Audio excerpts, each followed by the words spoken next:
Hello, my friends. Jerry Rosa here in the Rosa Stringworks Man Cave. And we've got a lot to talk about today. The first thing that we'll just get out of the way is the sad news. And unfortunately, Sue's brother didn't make it. He had been in depression. That's the buzz term, for anybody that's having mental issues is depression, and he was on all kinds of medications over the last, probably 6 to 8 years. And he, I think, just was giving up on life and quit taking his medicine. And anyway, it caused blood clots in his system, and he had blood clots in his lungs and legs and things. And they operated on the lungs, and it was so bad they couldn't get it or something, and he went into a coma and died. It was just terrible. And he's younger than Sue. Sue has 5 brothers and sisters. She's got one older brother, then she's got below her there's a sister, and then Don, which is the one that died, and then Greg, and then Stacy. So anyway, very sad deal. Don was just a real good guy. He's really, you know how important my Purple Martins are to me. Well, he was, in my opinion, the reason I was able to get them. I could never get them. I tried, just like my mother, and never was successful getting Purple Martin birds. And so I was over at his house one day, and I knew he had Purple Martins. And I said, well, how are you getting those Purple Martins? Because I can't do it. And then he gave me a few pointers, to raise the nests up pretty high and to put them out in the open and get the gourds. And I'm not making this up at all. I'm not exaggerating. I'm not enhancing the story. But I took his advice. I went and got the gourds. I got the pole. I put them out in that area that you see on the farm. And the very next day, I got Purple Martins. I mean, it was the next day. I couldn't believe it. I've been trying. Well, my mother had tried pretty much my whole life, and I had tried a lot on my own, and never could get them. And then Don made that suggestion, and it worked. So he will be missed. I think of him all the time. Our good viewer, Eddie, sent me a link, which kind of took me down memory lane here. He sent me a link to the Paul Pepper Show, which was one of my early bands that we had playing on the Paul Pepper Show. In fact, we were on there for 4 or 5 years. The Paul Pepper Show was a talk show, kind of a talk show, variety show in the mid-Missouri area. It was in near the Columbia University, and it was I think it was the last locally produced talk show in the whole nation, I think. And when they took him off the air after we'd been on there about 5 or 6 years, and then of course he got replaced, just like I did on my radio show. They find a quote unquote way to make more money, or a way to do it easier or something, is just really what it boils down to. And so he got the axe, the Paul Pepper Show. But anyway, he had us on there. He told us more than once that we were his favorite band to have on the show. And he enjoyed Patty singing Roly Poly. And I think there's a clip of that out there somewhere, so you could probably search on that, Paul Pepper Show, Roly Poly, RSW, that kind of thing. But I did put 2 links of 2 of the shows that popped up. Well, after I watched the one that Eddie sent me, then there was another one popped up, and I put a link to it. And the reason I put that link out there is because I've told you before that how I taught several youngsters to play music. Well, this is a good example of a couple of youngsters that were playing with me, Natalie and Nathan Jacobson. They were only 12 and 13 when we made the show, and they'd only been playing a little over a year, about 18 months, something like that, when we did the show. And that'll just show you how quick the youngsters learn if you catch them at the right age. Natalie was the girl, I think I've told you the story before, where I just, whenever I'm in a jam somewhere playing, when we're playing somewhere, I always keep an eye on the kids, and the kids that sit down and listen, I always approach them, so Natalie was sitting there watching our show one day, and I walked up to her, or she would, it was a jam session, is really all it was, just a bunch of local musicians, but she was watching. And so I walked up to her and I handed her my second mandolin. I always carried 2 with me at that time. And I said, "Here, I want you to play this." And her eyes got like this big around. She had never played an instrument, and she goes, "I don't know how." And I think she was 11 or something at the time. Anyway, I said to her, "Well, I'm going to show you. You come over here and sit next to me." So she did. She was brave enough to do that. And the rest is history, as they say. Now, about 15 years later, she's got several kids. They formed a family band, and did really good. In fact, I don't know if they're still playing or not. I don't know. But Natalie and Nathan, they were so good, they opened for a lot of the national acts that came into the Wildwood Springs Lodge. But anyway, there is a link in the description for one of the tune that Eddie sent me was El Comanchero. Actually, Eddie sent me a couple of them. I just picked El Comanchero as one of them. And I'll just tell you straight up and down, I'm not very good on that tune. I mean, it looks flashy, it looks fancy, it looks, complicated and all that the way I do it. But compared to the people that really know how to play the tune, I'm about a 3. And I'm not exaggerating. I'm about a 3 on a scale of 1 to 10 compared to the way you really should play that tune. But anyway, still, I think you might find it entertaining because it's quite an old clip. And you'll recognize some of the players there. In fact, Leon was playing guitar on El Comanchero instead of the banjo, and another fella, Gus Langerud, was playing banjo. Patty was there on the fiddle. And I'm trying to think, would you recognize anybody else? Well, Ken was on the bass, but you probably haven't met him. But anyway, check out that link, El Comanchero, and then check out the link below that, which was the one for Natalie and Nathan. I think you'll enjoy it. Let's see. I've got a whole lot more coming here, so don't go nowhere. There's a lot coming, in fact. First of all, I'll just show you something a little different. Metal detector wise, I found this, and you go, "What in the heck is that?" And why are you showing me that piece of junk?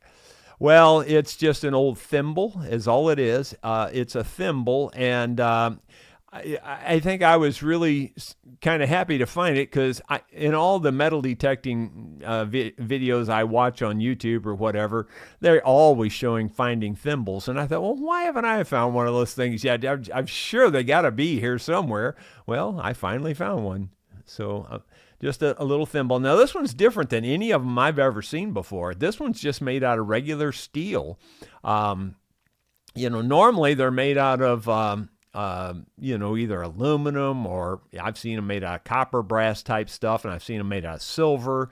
But I really haven't seen many of them just made out of plain old steel, and that's what this one is.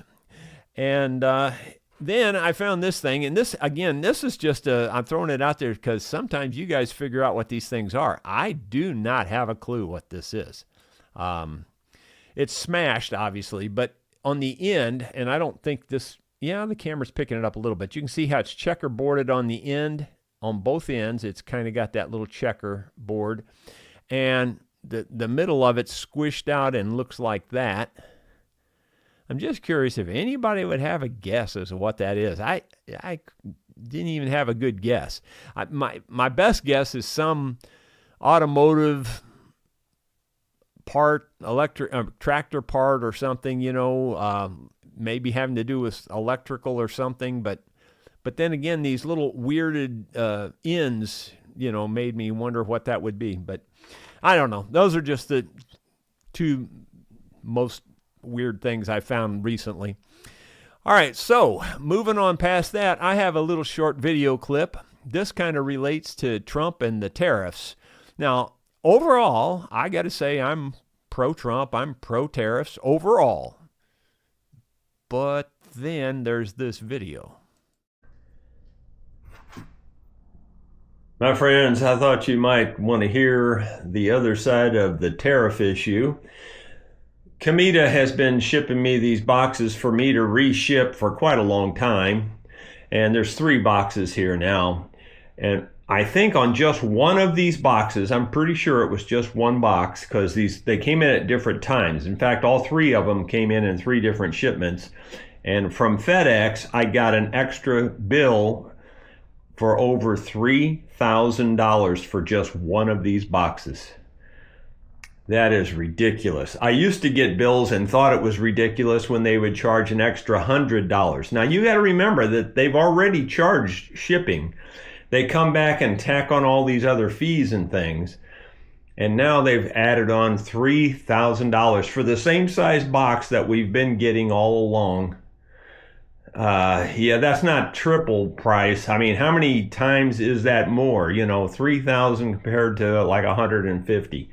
Ridiculous. Just ridiculous. That's a lot of money. To tack on $3,000 for shipping, import, I guess it's import tax. I don't know. It's just, yeah, those are high value boxes. They really are. They're in the multi-thousands dollars worth of boxes. So, you know how it is. It's a business expense, and yeah, but man, that's a huge increase. I mean, from 100, like I said, FedEx charges their shipping charge, whatever that is. And then after it gets here, about a week later, you get this bill in the mail and they charge you another $150 or whatever. And you go, why are you charging that? And I assume it's been import fees and things like that. Well, this time that extra bill was over $3,000 for just one of those boxes. I have no idea. Mateo, my buddy, and that fellow that used to stay with us when he was in high school. He runs the business now, and so he's over in Italy, and he said that the other box is way more valuable, so it could be over $10,000. Wow, ridiculous, just crazy. So, on the one hand, Trump is going to make us rich. That part, I don't think there's any doubt about that. Crazy, just crazy. Let's see. Here's another little video. This is something I did over the weekend. Now, friends, over the weekend, I converted these old Martin houses that did not have an entrance on them. In other words, the entrance was right here. That's where it used to go in, and I've extended the entrance out. Now, some of these are a little different length, and that's kind of an experiment in a sense. The truth is that was the length of pipe I had available, so I used it. But I thought it would be kind of neat as an experiment too, to see which one they prefer. If they prefer these long ones or the shorter ones, And anyway, there's a dozen of them there that I've made. And what I did was I cut this entrance out, this shape. I cut that out on my laser cutter over here, my Creality laser cutter. I really like that laser cutter. That's a really good one. And anyway, this worked out really well. I used the electronic staple deal. You can see here that it melts the staples into the plastic. So I put 3 across the top here and 1 right dead center on the bottom. And then I super glued or CA glued these entrances in because they're wood. And once I had them glued in, well, then I painted them white.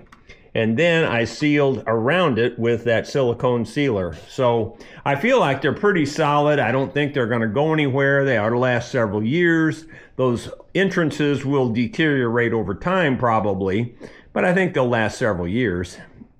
And we'll just have to wait and see how it goes. But I have a feeling the Martins will be fine with these houses. These are pretty good sized gourds on the body, so I think they'll like the space. Anyway, I think it's going to work out just fine. Yeah, that right there, if I were to buy those new, that's pretty close to it's right at $300 with shipping, So that's a big savings. And I've got another dozen of those old ones in stock still, so I can make another dozen. And it really isn't costing me anything at this point. I'm just using scraps that I've got laying around the farm, so, scrap pipe and different things. So anyway, never throw stuff away if you think you can use it down the road. See, that's the whole moral of the story. But anyway, I think it's going to work out. I'm thinking about putting another poll up even right now, because it seems like the martins were still coming until just now. And one year they didn't even show up till like July. It was crazy. The one year I thought I missed them. But anyway, so I may go ahead and put another poll up and put those houses up too. I don't know. Here's just a video just because. And this one's a little longer. This one's about 10 minutes long. So here you go. By the way, don't go away, because the best is yet to come. Even after this video, you're going to want to stay around. Well, my friends, it's bright and early, about 7 o'clock on Tuesday morning. It rained last night. It's actually rained the last 3 nights. The previous 2 nights, it only rained a little bit, really hard, but only a little bit, for a little short time. Last night, we got about 2.5 inches of rain, so I thought I'd like to go see how much water's coming out of that new cave. And I thought I'd take you along for the ride. We're going to go a different way that you haven't gone before, so I think you'll enjoy the ride.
Well, the floor in here is kind of wet in this area, but I suspect it's coming from this board right here, because that board sticks way out there and the water's dripping down this board and coming in, I think, and maybe these other boards too a little bit. So that's where that water's coming from, I'm pretty sure. It doesn't seem to be coming through the roof at all. The roof looks perfectly dry, so I think we're good there. But unfortunately, it's still getting wet in here. I need to get, this other roof finished and get this all mess tore down, but that's going to be a while yet. But boy, it sure does pump the water whenever it's rained.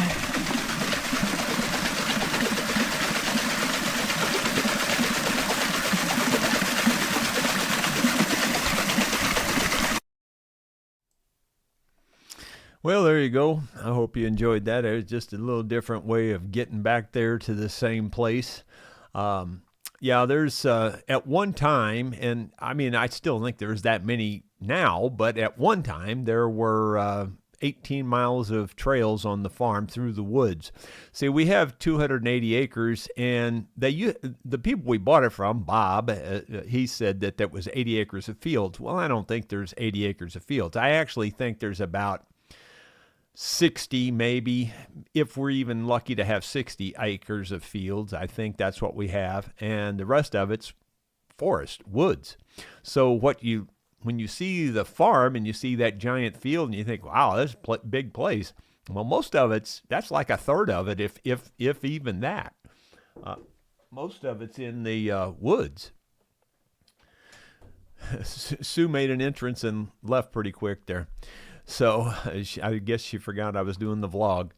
Well, anyway, now we're going to go into the main event. I canceled the vlog yesterday, as you know, due to the death of Don. We were actually headed to the hospital when we got the call that he had already passed. So we basically just stayed here, and I was just kind of bumming out, and I don't know, in the mid-afternoon time frame there, I got a phone call, and it was from Nellie. You know me and names. Anyway, it's terrible. From Nellie Brown, Richard Brown's widow. Now, Richard Brown, if you guys have been following along for a while, you may remember, but it's been quite a while ago, that I did a tribute to Richard Brown when he passed away. I also, I sang at his funeral and different things. And he, he was quite a singer. He was quite a musician. I mean, super good guitar picker. I mean, he could really play with the best of them. He really could. He was very good. And he had the old time high tenor country sound, or bluegrass sound, whatever you want to call it. But it was crystal clear. He was just very good at it.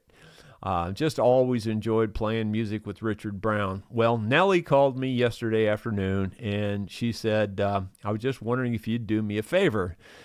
I said, well, sure. What is it? And she said, could you help me get rid of his instruments? And I said, well, yeah. She said, I've already given away half of them to family and friends. She said, but there's still a lot of instruments here. And I said, I can imagine with Richard, because Richard just kind of struck me as the kind of guy that would, go to auctions and stuff and pick up instruments. And he just struck me like that. And he did. He did that. He had a bunch of them. Well, I went to her house. Might as well let the video speak for it from this point on, and then we'll catch up with you after the video. So here you go. Hello, my friends.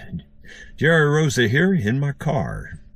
I got a call just moments ago from the widow of a real good friend who was a really good musician. His name was Richard Brown. I did a short tribute to him on my YouTube channel a while back. He had passed away, and he left a lot of instruments. She's asked me to come over, get the instruments, and do with them as I can, and to, sell them for her and the kids. I told her I would give it a try. I know there's going to be a bunch of instruments, and I'm bringing this SUV type car. I can haul, quite a few in here, but probably are going to have to make 2 or 3 trips. So I don't really know how this is going to go, but let's take off and see. Well, my friends, I'm here at Richard Brown's instrument collection, and he's got a bunch of them. All I can say is, oh my goodness, there is a bunch of them. All these instruments here, these are just shelves full of instruments. Over here, there's instruments. There's amplifiers and more instruments. And there might even be some back in that closet. We don't even know. It's kind of dark in here. It's a little hard to film, but I just wanted to give you some idea of what we're starting out to deal with, and we're going to be running an auction on this stuff. I don't know how we're going to do it yet and what the whole rules of the auction are going to be, but you'll see that in a future video, and we'll get this stuff listed online before too terribly long. She was just saying that Richard collected instruments for over 50 years, and I don't doubt that at all. And believe it or not, she's already got rid of half of his stuff. So this is just the other half. Most of it went to her family, and which makes sense. But we're going to do the best we can with trying to get all this stuff looked at and fixed up and put out on the auction block. So I hope you get excited about it, and we'll be following along and watch for the auction. I'll be telling you all about it in my daily vlogs. Well, my friends, I'm still working on hauling instruments out to the car, but here's a record collection that Richard had, and she said she'd like to get rid of that too. So these are going to be old, all old-time country and bluegrass and things like that. These look like 33 LPs is what they look like. So, if you're interested in that, be sure to say something on this video in the comments, so I'll have an idea if people are interested in this kind of thing. And we may be auctioning this kind of stuff off too. Well, my friends, do you think I got a load? I don't know how many's in there, but I'm going to guess about 20. That's just a guess. Yeah, it's completely full. And I couldn't even tell you. I didn't even bother opening them all because there's so many. They're all on the sides here. Got a couple more up here in the front. And there's a bunch more left in the house, and most of them are fiddles and mandolins in the house. But anyway, we're going to call that a load this time, and I'll make another trip. Well, my friends, here's what I worked on yesterday afternoon till late yesterday evening. You see here there's 1, 2, 3, 4, 5 guitars, and I had to catalog these guitars as they came in. And that's just 5 out of 20 guitars that I picked up yesterday. All of these guitars belong to the very locally famous Richard Brown. Richard was an incredible singer and an incredible guitar player. And he collected a lot of instruments, as you can see. And I think there's either 2 or 3 Martins in here. There's some old Gibson electrics in here, Epiphone, I think maybe an Ovation, and who knows what else, I don't know. But so far, I've got one HD 28 over here that's about a 1982, and it's a fine instrument. So I know we're going to have a big auction coming down the road. I just wanted to let you know that well, it's coming, and believe it or not, this is only about half of the instruments that I need to pick up. There's another, 15 or 20, maybe more, violins and mandolins and things like that I haven't even picked up yet. And then if you really want to know something, that's just what was left. She said she already gave away half of the instruments that he owned. She gave away half of them to her family and friends, and this is what was left. It's just an amazing amount of instruments. I just can't imagine. So that'll be coming down the road. It's going to be a slow process. It took me forever. It took me like 4 hours, well, just to get them unloaded out of the car and then to process these first 5. And I'm going to try, I'm going to process the rest of these. Hopefully today I'll get these other ones processed. And meaning that I'm, cataloging, what they are, as much information as I can figure out about them, what they need in terms of repair, etc. And then, I'm trying to take pictures and the whole bit, and then we're going to put them on the auction block and get what we can get for them. Yep. So that'll be coming soon. Wow. Now, I'm seriously telling you, this is a big job. Yeah, people don't get how big a job this is. I mean, it's huge. It's really a lot of work. It takes so much time. I want to represent the instruments accurately. I'm not trying to make them look better than they are. In fact, I want them to look exactly like they are. I want them to, like if they're broke, I want to tell you they're broke. But the problem is that puts a lot of pressure on you to try to find all the problems, and, I'm selling them as is, of course, but, I don't want to misrepresent something, and like a Martin D28, that one I was telling you about, I first looked at it and I thought, man, perfect guitar. Well, I looked at it again this morning, and sure enough, some of the bindings coming loose at the waist. It's not real bad, but it's coming loose. And, I want to make sure you know that, Anyway, it's a big job. So the thing I need from you guys is maybe to help spread the word, because the problem with putting out a lot of instruments is you saturate the market and then they don't sell very well. And so you need lots of people, and there's not as many people watching my videos these days as there was when I was working on the instruments all the time. So if you can at least, point people to this auction, that would help me. Second thing is, if you can make suggestions on how to make it better. You've been around and seen some of the auctions in the past. If you can make some suggestions on how to do it better. Also suggestions on shipping, because, man, that's a nightmare to ship all this stuff. I mean, it's seriously a nightmare. Just take an example. If you got to ship one guitar, do you have a box? Well, do I have 30 boxes? No way. I don't have 30 boxes, And if I go to the local music store, they're not going to have enough, and they charge you at least $10 a box when you go there to get their boxes for shipping. And their boxes are, just used boxes that they received instruments in, So anyway, the whole point is it's a big thing. It's a nightmare. It really is. It takes a ton of work to do it. And that's just getting it all in and getting it ready. And then you got to put it out on the actual, website and get that built. And then you got to run herd over that. And then once they sell, well, then you got to, take care of the business from that point on. It's just a lot of work. So, and I try not to overcharge for this. I generally charge friends 15%. Which is very cheap because most auctions are at least 30%. But she told me to charge more than 15 on this because this was so huge. I'll probably charge 20.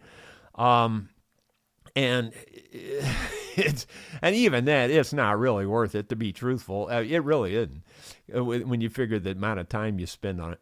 So, I've got, I'd say already, including going and picking those up, 4 to 5 hours already, maybe more than that. Might have been 6. I mean, I would say at least 5 hours in it already. And, if you're charging it, like if I was charging at my rate I used to work at, well, that's $500 right there. So, and I don't want to rip her off. I want to help her out and do what I can for her. But so anything you guys can suggest about any of this, it would be helpful because, it's not necessarily that I'll take the suggestion, but, it might make me think of something that would make something easier. You know what I mean? So anything like that. Now, if you twist my arm, like you have to twist it pretty doggone hard. I might play this D28 for you here.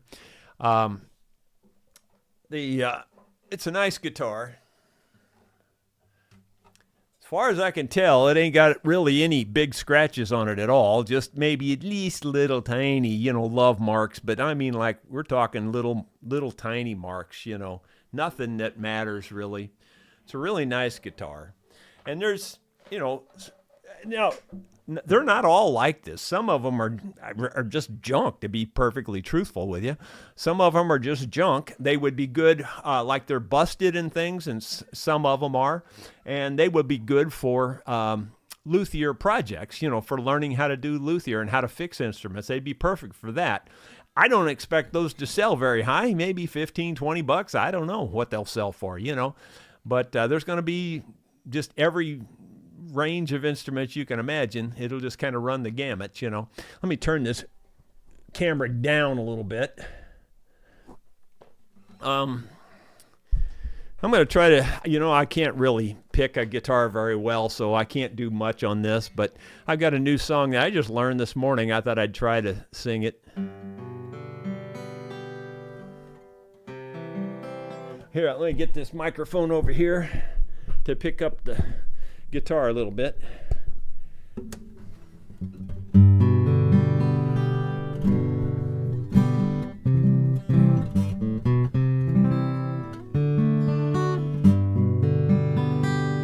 This particular Martin, I think it's a 1988. I think I looked it up on the serial number. It's a D28. It's set up pretty well. The action's high. It could definitely be lowered a little bit. When I say high, it's kind of your typical high Martin. It's not like it's crazy high. It's just high.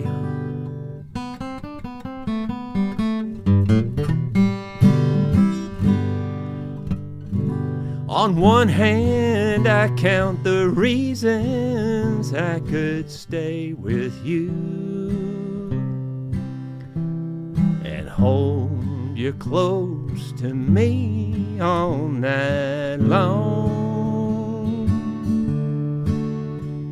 So many lovers' games I'd love to play with you.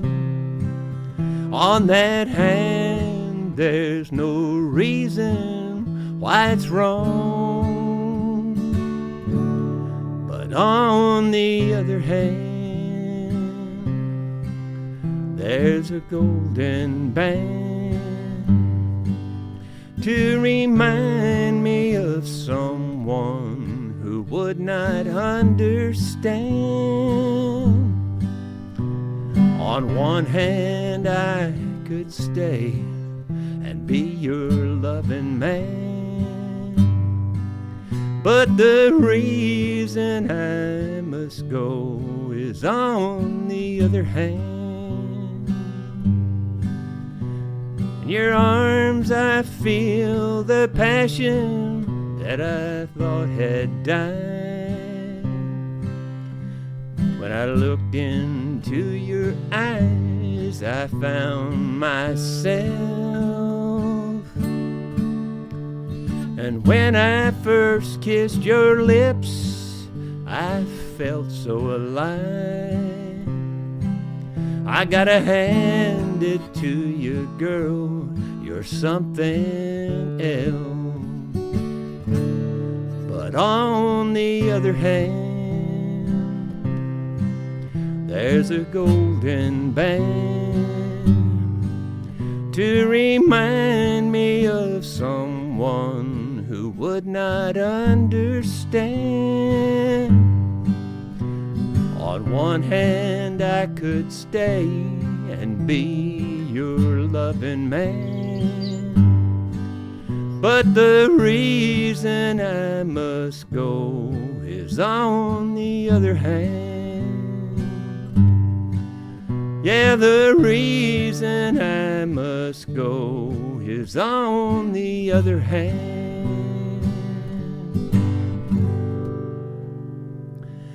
Well, I just learned that today, and I didn't know all the words. I had to read some of that.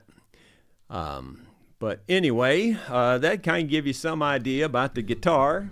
It's a good sound guitar. And it's just, I mean, for a 1988, it's like brand new. Except for it does have some binding issues right here at the waist. You can probably even see me squeeze that there, and it's moving just a little bit. So, you know, I'm going to sell everything as is in the auction, and with the option that I'll, you know, if you want me to, I'll fix it. Of course, I'm going to bill you for it. I mean, that'll be on my own time and my own money. But if you want me to fix the stuff before I ship it, I will, you know. But that'll be a separate deal. That won't be included in the auction or the auction price or anything. That'll be negotiated after the auction if you want to do that. But otherwise, pretty much everything's going to be sold as is. Now, there's one guitar, I think it's an old electric Gibson that she was telling me about, that it was one of his favorite electric Gibson guitars, and it must be a good one, I think, based on what she said. I haven't seen it yet. I haven't opened all the cases. There's just so much stuff, you know. But anyway, she asked me if I would repair the finish on the back of that one. She said something happened, water leaked in or something and caused a problem. I said, well, I'll look at it, and if I can, I will. So that might be one exception where I'll try to fix, you know, something there. But otherwise, they're pretty much going to be sold as is. So, man, I have my work cut out for me for the next couple of months. This is going to take a while to do this.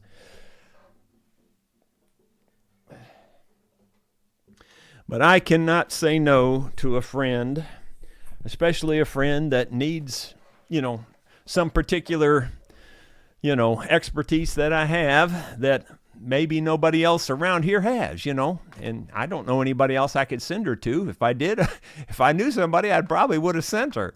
But I don't know anybody. So I'm about her only hope for help on this.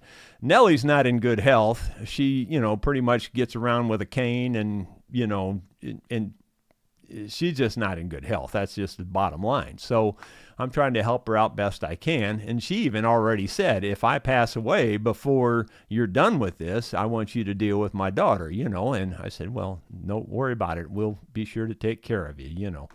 I said, you know, I'm not going to rip you off. That's all I can tell you, you know. So anyway, we're going into the comments now and see where we're at here. Rod Wentler was the first one in there, says hang in there, and I appreciate that. Yeah, I'm hanging and moving on down, and there's some prayers and things. Thank you. Kim Williford says, I need a hall pass. I have Bible study. My phone needs charged. Hang in there, Jerry. Based on your title, I hope Sue's brother's okay. My instincts tell me different, but I hope he is just fine. Yeah. Well, unfortunately, it didn't work out. It's really sad because I always called him Donnie because we grew up in the same neighborhood. We were all neighborhood kids, really. Grew up in the same area, and old habits die hard, you know. But anyway, Don was just a super nice guy, just a gentle soul, wouldn't hurt a fly. Dottie says, praying for us. Thank you. Appreciate it very much. Let's see. Gino Hitch says, hi, Jerry and friends. Still raining here in Monroe, Ohio. Hope everything is okay with Sue's brother. Yep. Bill Rhodes, good afternoon, Jerry. I was wondering, did you get a chance to check out Stephen Wood? Yes, I did. And I listened to that song, and it's super, super good. I can't think of the title of the song right now. I wrote it down. Yeah, I don't know. I don't see it here on my desktop. Oh, yeah, here it is. Thank God I'm Free. Yeah, Steve Wood, Thank God I'm Free.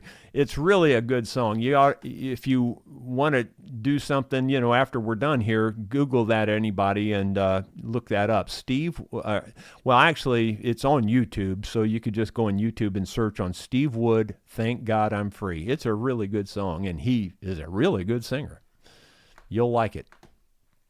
Moving on down. Bill Webb, good afternoon, Jerry and friends.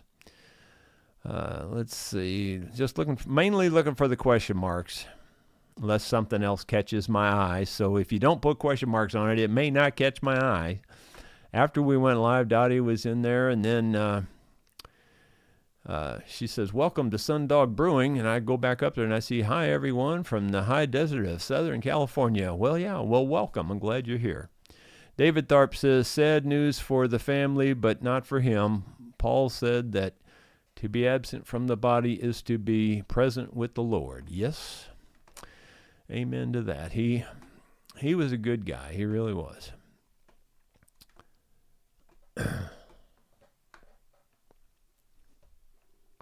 Ronald Todd says condolences, and Bill Mumbo, thank you. Bill Webb and Dottie. Let's see. Bill Mumbo says, yeah, Paul Pepper's favorite song was Roly Poly, and that's the truth. He told us that more than once. He said, that's my favorite song, and so she didn't sing it every time we were on the show, but she sang it 2 or 3 different times that we were on the show. We were on the show usually, I think, maybe twice a year for about 5 years, something like that.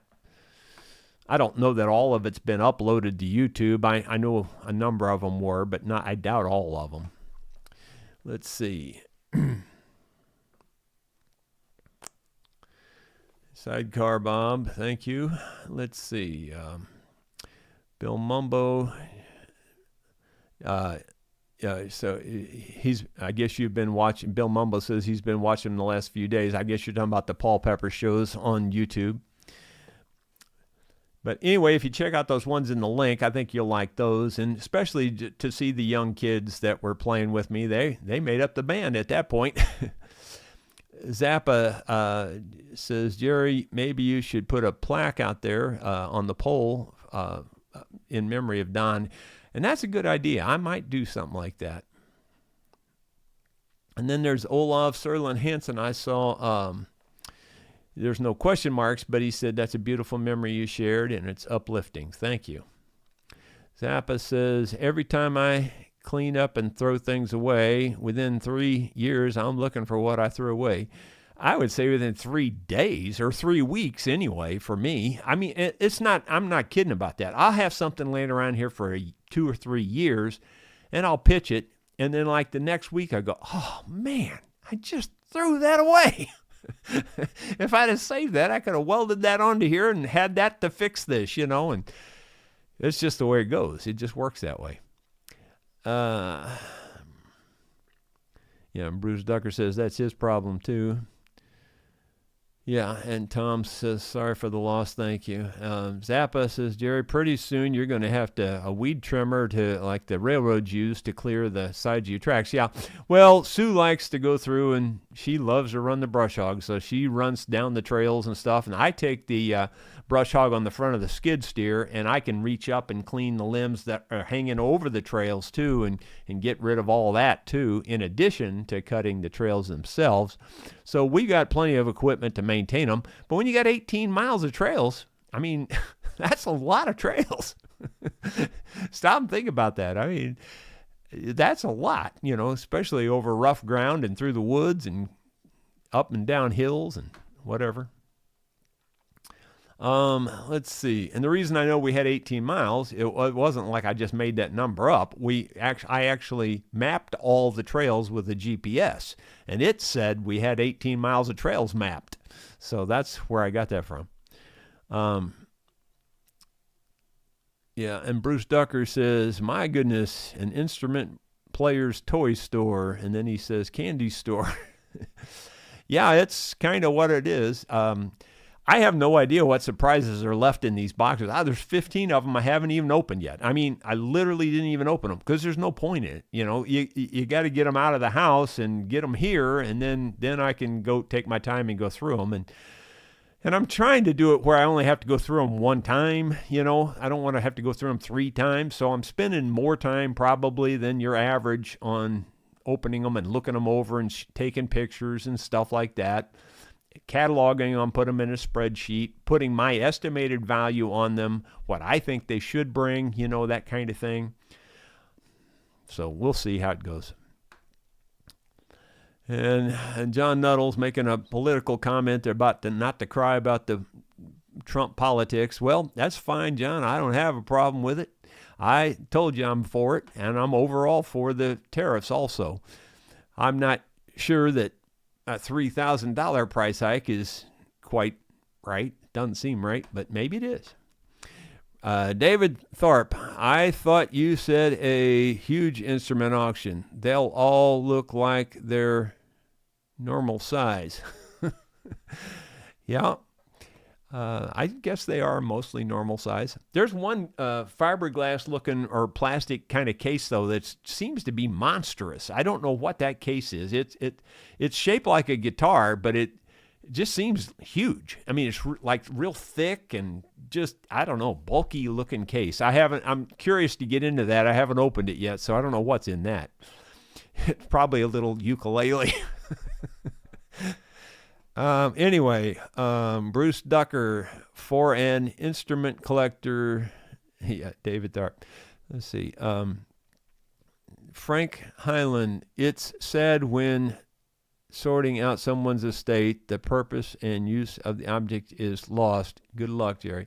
Yeah, I agree. I'm happy to do it for her to help her out, but I'm also sad to look through his stuff, you know. By the way, while I was there, she's so grateful that I would help her that she gave me a extra gift just because, it's like, here's your gift for participating, that kind of thing. And it was a 9mm pew pew that he owned, and it's pretty nice. I already went out and popped a couple caps out of it, and it shoots pretty fine. But the rear sight's broke on that, so I'll be making a video on fixing that rear sight. I'll probably make a new one. I was gonna just buy one. It's over $50 for this little bitty tiny piece of metal. I mean, it's just a little bitty thing. It's over $50. Every place I checked, it was over $50. And I thought, well, forget that.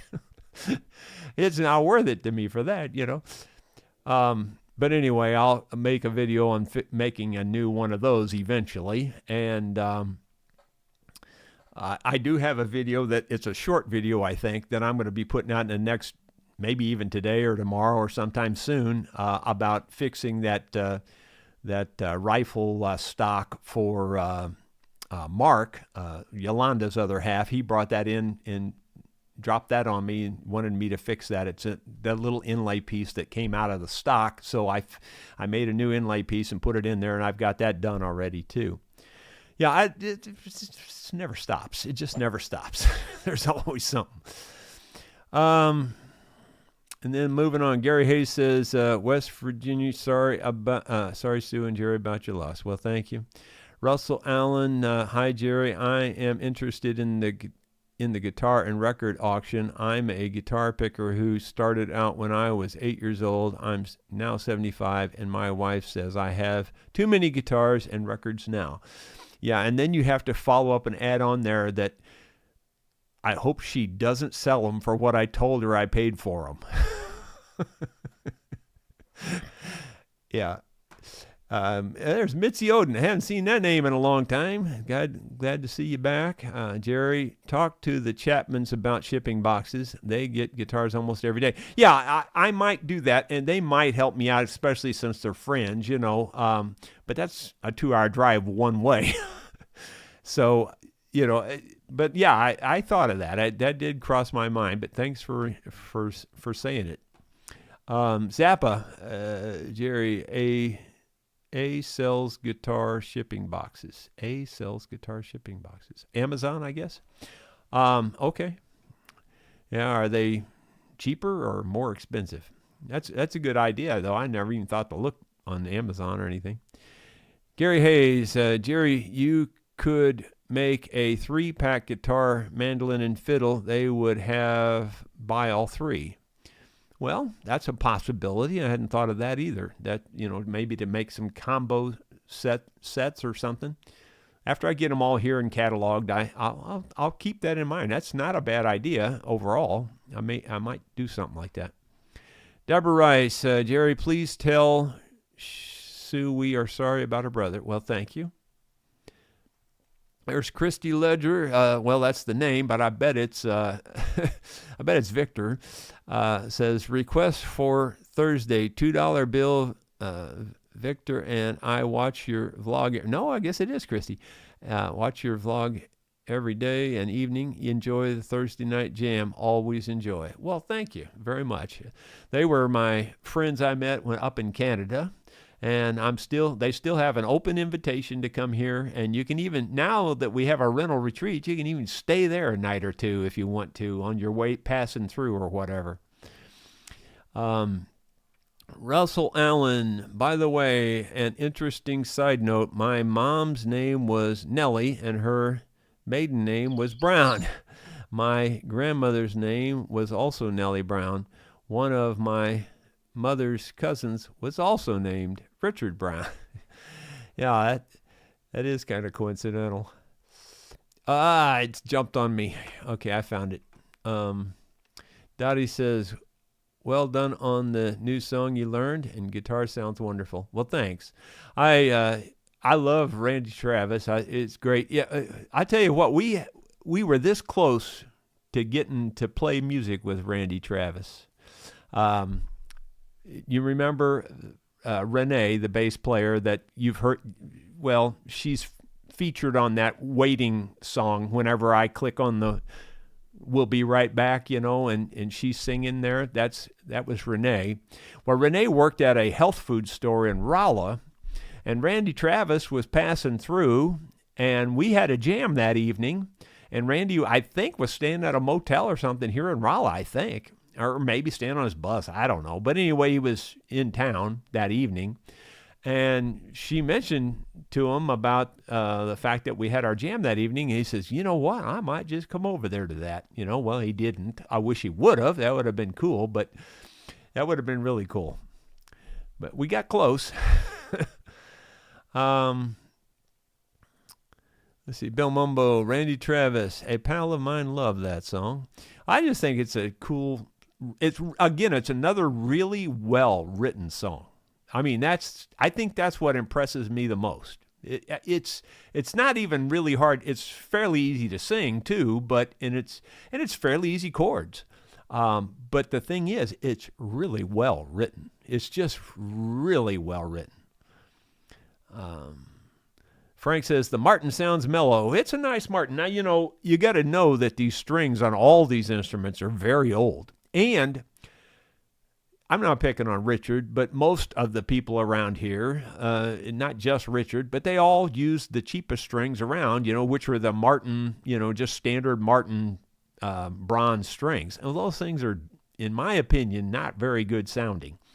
I bet you anything that's what these have on it. And the reason I say that is because I think there was an extra old set in the case. And I'm not sending any strings along with these instruments. I'm basically emptying out the cases with most of the contents because most of the contents are junk for the most part. But the parts that are good, I'm saving, putting them in the case. Like if there's a good strap in there, if there's a good capo in there, then that's staying with it. But if it's a lot of junk, which you know how that is, you accumulate lots of junk in these cases. Most of that stuff's coming out. But anyway, just so you know. But like if again, I'm just saying if this had the phosphor bronze new strings on it, pretty sure that thing there's a pretty darn good guitar. I mean, it's as good as you could get pretty much anywhere, really. Zappa shipping guitars is never cheap and has gotten any better. No, it's not cheap at all. Old Hickory, yes, more guitar repair videos coming. Well, probably don't get your hopes up too much because there probably won't be a ton of them, but there'll be some, I'm sure. Brian O'Grady, request for Thursday, Bury Me Beneath the Willow. Wow, I better start writing these down because I don't honestly know that song. I mean, I know it, but I don't know it, Bury Me Beneath. That's Brian O'Grady. I'm gonna try to write the name down too, because I haven't done that. And somebody else already made some requests, and I didn't write those down, and I should have, because, my memory ain't going to work on that kind of thing. Let me see if I can go back up and see who those were. Doggone it. Well, I don't see it right now. Well, see, Victor, did they make one? $2 bill. I don't know that one either, but I've heard it. And, let's see. I know there was another one, though. Well, I don't see it. I'm not going to spend any more time on that right now. Sorry if I missed it. But let's see. Dottie, Little Mountain Church House. Okay. Yep, I was going to do that for her the last time, and we ended up canceling the vlog because I had to work late on that water wheel house. Ronald Todd, very appropriate shirt today, Jerry, considering what you're doing for the Browns. I tell you, I don't want it to sound like I'm complaining, because I'm not complaining. I don't mind doing this. But I also am telling you, we're talking about a ton of work. It's way more than you think. It's really hard to explain how much work it is. I mean, I've got at least 5 hours in it already, and I've only got 5 instruments sort of processed. And when I say sort of, that means like I don't have them put on the internet yet and built out on the auction yet or anything like that. Okay, so anyway, enough on that. Let's see. Simon Jardine, you've got to film that Gibson guitar repair, Jerry. Hi, very warm, sunny Scotland. Not a drop of rain in 14 straight days now. Yeah, if I do that, I will, Simon. I'm not sure. I haven't even found it yet, so when we get to it, I'll have a better idea. If it's some, I'm not a Finnish expert. That is not where my expertise lies. It's not in Finnish. For one thing, I'm colorblind. I can't even match colors. So, I do the best I can, but I'll do the best I can in this case too, or maybe not do anything, one of the two. Depends on how bad it is and what it needs. Hugh O'Connor, sad to hear of your loss. I guess the Martins' return will remind you of Don each year. Yep, that's for sure. Zappa, wow, I just put together the name Don Brown. I previously commented he could run circles around Doc Watson. Wait a minute. Nope. Let's back up the truck. Don Brown was my uncle. He was up in the St. Louis area. He married my dad's sister. And they're not related. He's not related to Richard Brown at all, as far as I know.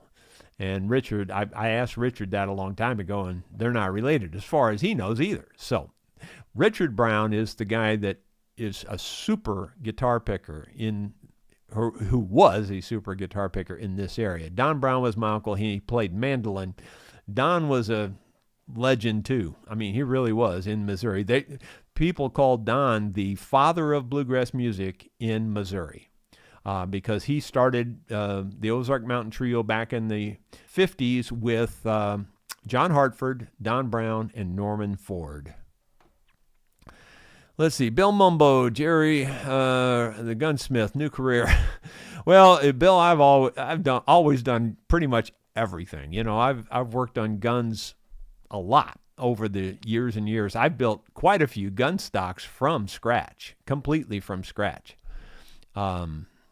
So, and I may do some more of that down the road here too, because see those big walnut trees that we took out of the front yard here, I had the company come in and cut them out. I dug those stumps out and then I sawed them up, and of course I tore up all kinds of saw blades because I would hit rocks that are embedded inside the wood. I mean, like you can't even see the rocks. They're inside the wood. And so anyway, it has a lot of curly, twisted walnut in the stumps, and so I'm hoping to make a couple of gun stocks yet down the road. It's not going to happen tomorrow or anything, but down the road I've got that to fall back on too for some video content. Tennessee Bear says, hello, I'm new here, so what kind of sale, and you work on guns too? Well, I work on pretty much anything, honestly. I don't know if that sounds too weird or too bragful or boastful or what, but I pretty much work on just about anything. I've worked on air conditioners and toilets and washing machines and dryers and electrical systems, pretty much everything. I can't really think of anything I don't work on at all. I don't do much air condition charging anymore, now that they've changed all the regulations and you got to have that special Freon stuff, and my gauges are the old kind of gauges and things, and I don't know if I could do anything like that anymore, but I have done that too. I've recharged my own air conditioning. Let's see. James Akers, absolutely include the LP collection. This will be a great to see. Well, boy, yeah, it's sort of, but did you see how many hundreds of albums were there? Yeah, I don't even know if I can do that, honestly. I mean, how would you do it? Do you show each individual album, or do you just put a group of them and, say, here's a block of this many and here's what's in there? I don't know, man. That selling those albums looks like that's going to be as much work as selling the guitars. Golly, he had a lot of them. Let's see. Tennessee Bear says, what brand guitar? I don't know if I know what you mean, but that was a Martin D28 there. But there's all kinds of guitars. I mean, he's got everything you can imagine. Bill Mumbo, been listening to Carolyn Hester today. Dug the CD out yesterday. I don't know that name, I don't think. Bill Mumbo, maybe you could sing I'll Fly Away. Well, maybe.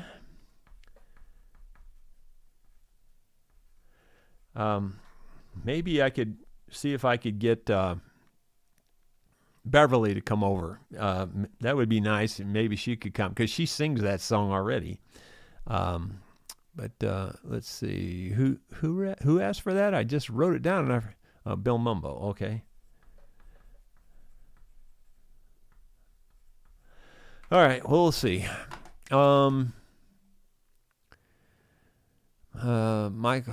Michael Andrews says, sorry for your loss. Thank you. Dennis Clark.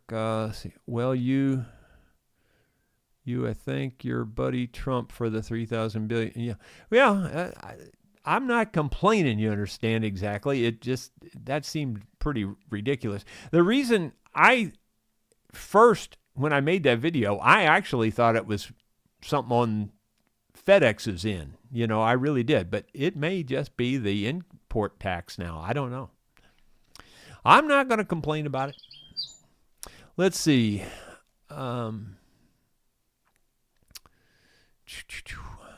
Moving on down, Randy Rogers says, still planning to come stay with you next week and bring some guitars to work on. Looking forward to it. Whew, yeah, me too. I don't have anything to do. Let's see. Zappa, sorry, got my names all mixed up. Okay. Let's see. Moving on down. Tennessee Bear, nope, nice to meet someone who knows how to fix and repair things. Well, it didn't come, I don't know, it came natural, I guess, because we didn't have any money to fix anything, have it fixed. We had to fix it ourselves if we were going to fix anything, growing up, My parents were not wealthy. We weren't exactly what you call poor. We had what we needed. Plenty of food, all that kind of stuff, clothes and all that. But on the other hand, we didn't have any real extra money either, So you just learn how to do stuff. Plus you grew up in a lawn service where, you pretty much got to know how to do stuff to run a lawn service, So I learned how to repair engines and all that stuff at a very young age. I completely rebuilt like an 8 horsepower. I think it was an 8 horsepower engine I had on my go-kart. Completely did that when I was like in the 4th grade. Ronald, how long is your to-do list? And just asking, keep your smile. And yeah, the to-do list is huge. It's huge. I've got it written down. I need to update it because I've completed a ton of things on it, and but I'm getting more on it. Let's see. Moving on down. Dottie says, you work on your refrigerator too. Yeah, I definitely have worked on that refrigerator, that Samsung, many times actually. Just recently I had a part fell out of it and I had to defrost the whole thing and get up inside it and fix that. And I did. It works. Let's see.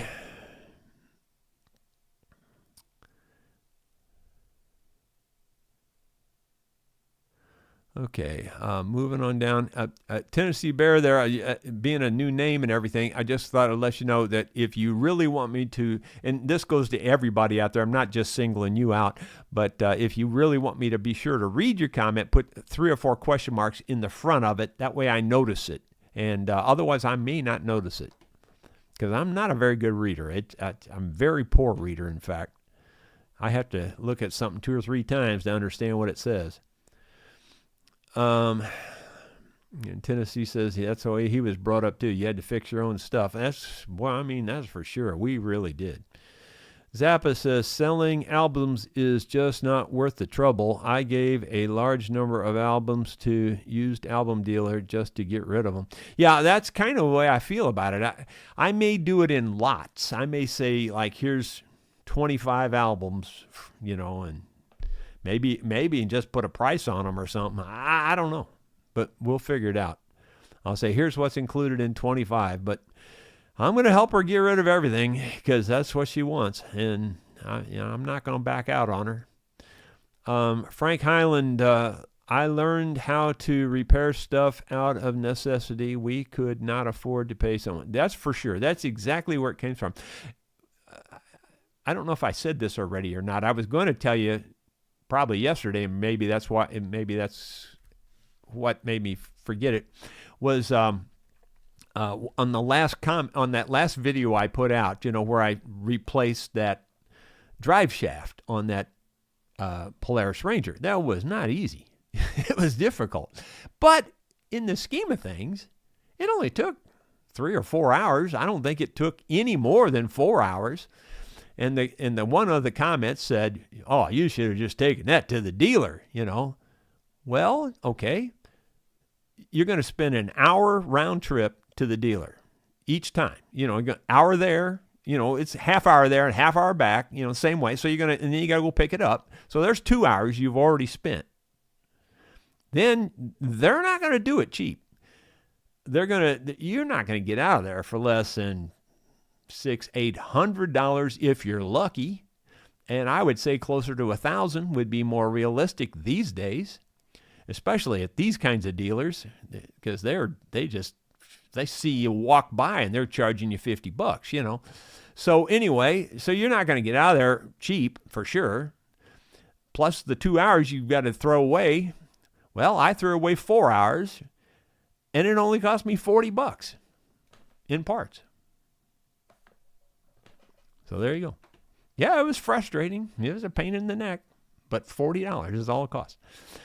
Actually, it might have been $50, but it was $40-something dollars. Frank Highland, learn how to repair stuff out of necessity. Yeah, okay. Let's see. Moving on down. Simon says, can you regas an air con system in a car, Jared? Yeah, I used to. I haven't done that in a long time either, honestly. I've done it since we've lived down here at the farm, but I haven't done it in a while. Just my luck. Hottest spring is air conditioner. Yeah. Well, you can buy those kits for that. They work pretty good, really. If you got to be careful. Like charging air conditioners, it's a little tricky, and I'm not an expert, but there's, things you can do with your can to make it charge better. Like you can turn the can upside down, you can put it in some warm water, things like that to make it work better. But do it at your own risk and check it out, before you do it. Let's see. Tennessee Bear, okay, I'll do that. And I'm new here, and you can call me Tim. Well, thanks, Tim. And honestly, I'm the worst at remembering names that you've ever met in your whole life. So, sure. I'll try to remember, but I doubt it. Bill Mumbo, Jerry, I'm a retired electrician, and my landlord won't let me repair a bulb holder. It's ridiculous. Got to wait weeks for them to do it. A bulb holder. I guess it's a socket or something? Okay.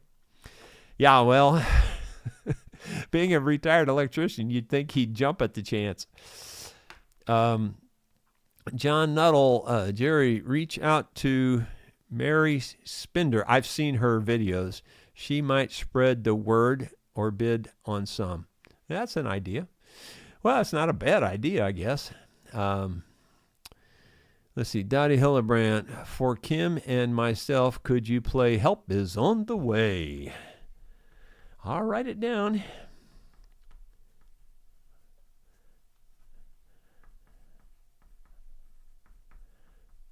Okay. Let's see.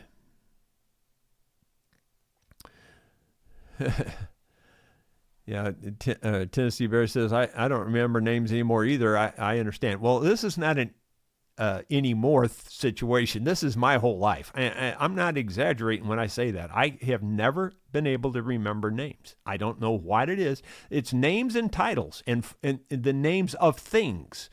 It's just been that way my whole life. I just stutter on it. I know what I'm talking about. I know what it is. I know how to use it. I know what it's for. All that. I just can't say what it is. I can't say the name of it. It's just been that way my whole life. But song titles is an example. I can sing 200 words to the song, or I can sing 200 songs, but I can't think of the titles of the songs.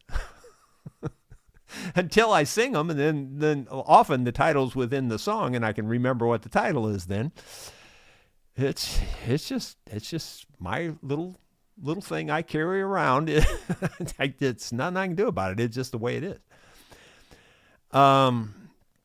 Let's see, Bill Webb. I would love to have that D28. It's a nice one. It needs a little bit of TLC on the binding, but other than that, as far as I can tell, it's perfect.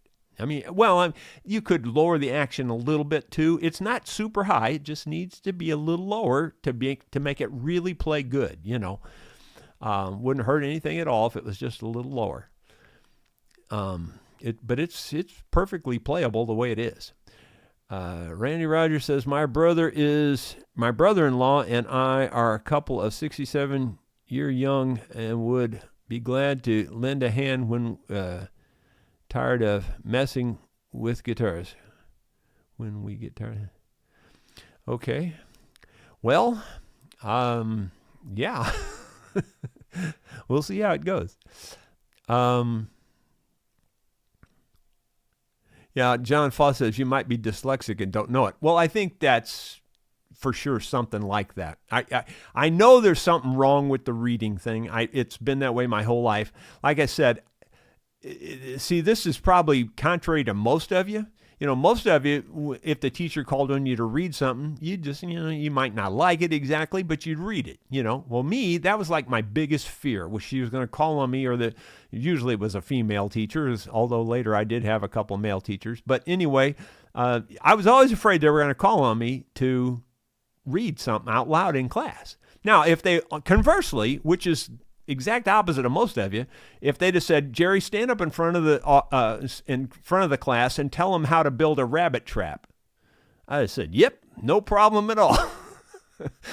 Or if they should have said, stand up and tell them how to break a horse, or how to ride a horse, or anything like that, stand up in front of them and tell them that, I'd have said, no problem at all. I'd have done that, no problem. But to read was like, I'd just soon be shot in the head. It just was horrible. I couldn't read right. So I know there's something wrong.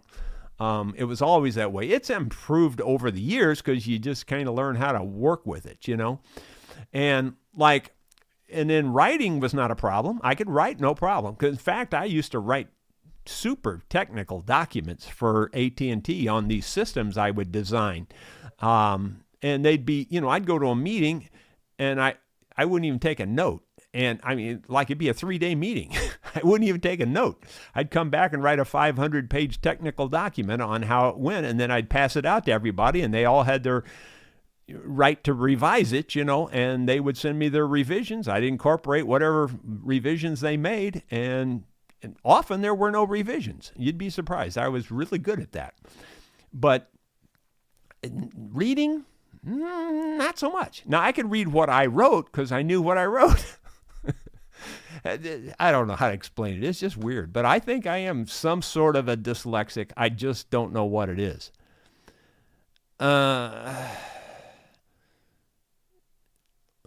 Dennis, he said, well, good riddance, Dennis Clark. Okay. Was he someone making the political comments or something? Mitzi Oden, Jerry, when you get to the mandolins for the auction, keep me in mind. I sent you an email about it. Thank you. Okay, I'll look at the email, Mitzi. I haven't looked at there in a while. David Tharp, don't forget the thumbs up. Yeah, if you guys wouldn't mind, click the thumbs up. Well, we've been live for an hour and a half. I told you this was going to be a long one. At least I put that in the comments or the description.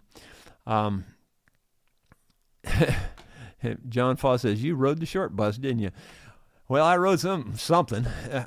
Probably from riding so many horses when I was a kid and getting kicked in the head is probably what it was from. I've told the story before, but I started riding. My dad was, it wasn't the same thing today. Like you strap a kid in, put a helmet on them when they ride a bike and all this stuff. We didn't have no helmets. We didn't get strapped into nothing. We rode down the highway standing up in the back of a pickup truck 75 miles an hour, and that's not just baloney. We did that. And he would have me out there. I'd be 5 years old. He'd be putting me on, a bucking pony. And I'm not kidding about that either. And we had a pony that was just a pain in the neck. And I was riding her out there by myself, and she bucked, and she threw me off over her rear end backwards, and I did a flip, and I landed sitting on my rear end right on the ground. And at the moment I hit the ground, she kicked me right there. I mean, right on my forehead right there, and laid me out. and that was, I'm not kidding about this. That was the first place that went gray, and it was, I know it sounds stupid, but I swear to God, it was horseshoe shaped. It was a kind of a semicircle gray spot. And I was like 16. That was when I first found my first gray hair, because I had real black hair. And by the time I was in my 20s, I had like a circle right there. And I say it was from that horse kick. That's what I think. But I don't know that for sure. Let's see. Bill Mumbo, as you're an alien, Jerry, it's just not your first language. Yeah, well, that's true. Dottie Hildebrandt, my grandson has ADHD. He's a poor reader, but he's like you. He can tell you how to fix anything. Yeah, well, that's the way I've been. It's just weird. I don't know why. David Tharp, if we'd had to wear a helmet to ride our bikes to school, we would have gotten beat up. Yeah, that's true too. Back then, Of course, I went to a school where I never saw a single fight ever. And then when I was in 7th grade, we moved to a different school district, and I got beat up every time I turned around. I had never even seen a fight. I'd never even hardly seen an argument, let alone a fight, So it's crazy. But I grew up in kind of a sheltered, rich kid neighborhood, even though we weren't rich at all. But I was in a rich kid neighborhood. It was, when I think back on it, I was like, how did that ever happen? Kids had indoor-outdoor swimming pools, had 6-car garages, double tennis courts. Like one tennis court ain't enough for a home. This is a home. This is not a resort. They had 2 tennis courts. It's just nuts. It's just absolutely nuts the way I grew up. It was just crazy. And we had the horses, so we had that draw. The kids would come over, those rich kids would come over to our house and ride horses. It's crazy. Just a weird way to grow up, man. It seems like a fairy tale almost. Y'all take care. We will see you tomorrow with something else. Wish me luck on this auction. Sidecar Bob just dropped another one there. It says, I know what you mean about going through someone's effects. We lived here for 25 years. Empty the basement, finding things. Yeah, finding out of your dad's and things. Yeah, I know how that is. That's not good. Well, anyway, guys, we'll see you tomorrow. Thanks.